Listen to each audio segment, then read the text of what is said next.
What if the moment God felt most absent in your life was actually the moment He was most deliberately at work? Because there is a story in John chapter 11 that most people read as a miracle story. But what it actually is the most precise and intentional demonstration of divine timing ever recorded. And once you understand what Jesus was really doing when He delayed, once you see the method behind what looked like absence, you will never again mistake God's silence for God's abandonment.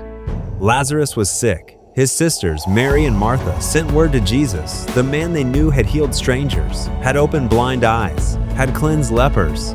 Surely He would come immediately for someone He loved. The message they sent was personal. Lord, the one you love is sick.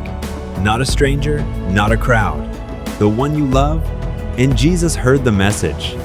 John 11 verse 5 says Jesus loved Martha and her sister and Lazarus. The love was not in question. The response was, because Jesus did not leave immediately. He did not pack His things and rush to Bethany. He stayed where He was for 2 more days. 2 deliberate days of knowing Lazarus was dying and choosing not to move. And this is where most believers lose their faith. This is the moment that breaks people. Not the sickness, not the death, but the silence, but the delay, but the feeling that you sent the message and He heard it and He stayed where He was anyway. You have been in that place. You know what it feels like to pray and feel nothing move, to call on the one who loves you and feel like the message arrived and was received and was ignored. That specific pain, the pain of a delayed response from someone who has the power to respond, is one of the most faith-destroying experiences a believer can have. But watch what Jesus said after the 2 days. He said this sickness will not end in death. No, it is for God's glory, so that God's Son may be glorified through it. He already knew the ending before He moved a single step. The delay was not confusion. The delay was not distraction.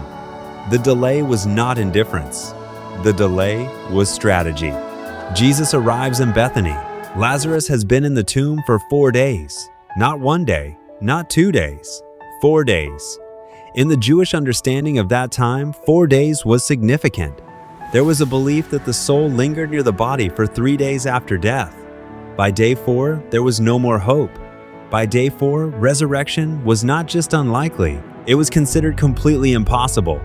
Satan knew this. The mourners knew this. Martha knew this.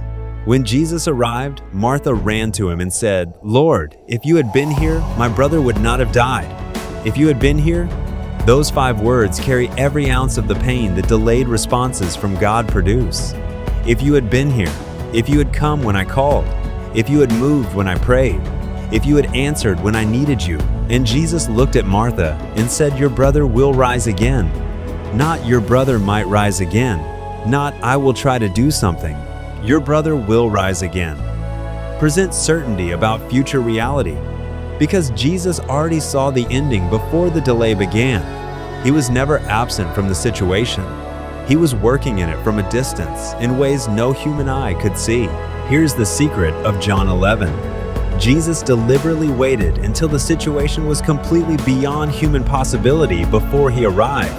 Not because He was cruel, not because He was indifferent, but because He wanted to do something that would leave absolutely no room for any other explanation. If Jesus had arrived when Lazarus was sick, they would have said it was medicine.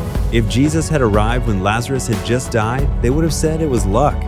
But Jesus arrived on day 4, when the body was decomposing, when hope was buried with the corpse, when even His closest followers said, "Lord, by this time there is a bad odor," and He raised Him anyway.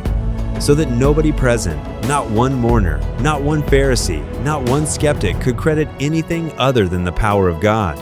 The delay was not a mistake. The delay was the miracle's preparation.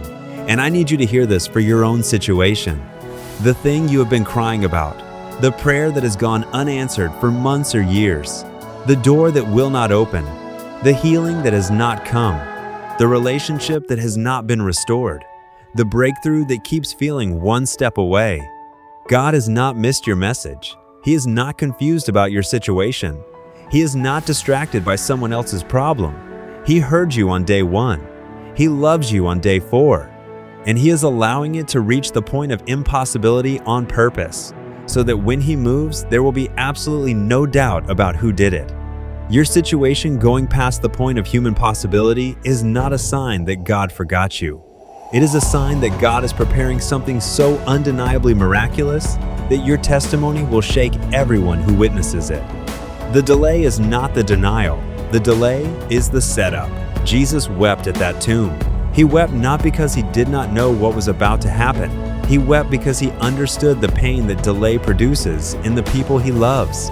He felt every tear Mary and Martha cried during those 4 days. He feels every tear you have cried during your wait. And then he stood before that sealed tomb and he called Lazarus by name. Not a general call, a personal, specific call. Lazarus, come forth, and a dead man walked out. Your name is in that call. Whatever has been sealed and buried and declared impossible in your life, God is standing before it right now. He is not confused. He is not late in his own timeline. He is right on schedule for a miracle that nobody around you saw coming. Drop "I trust God" in the comments right now as your declaration that the delay has not destroyed your faith. Share this with someone who is losing hope because God has not moved yet. This is the word they need today. And subscribe to God's Own right now, because what is coming next on this channel is going to completely transform the way you understand God's timing in every area of your life. The tomb is about to open. Your day 4 miracle is coming.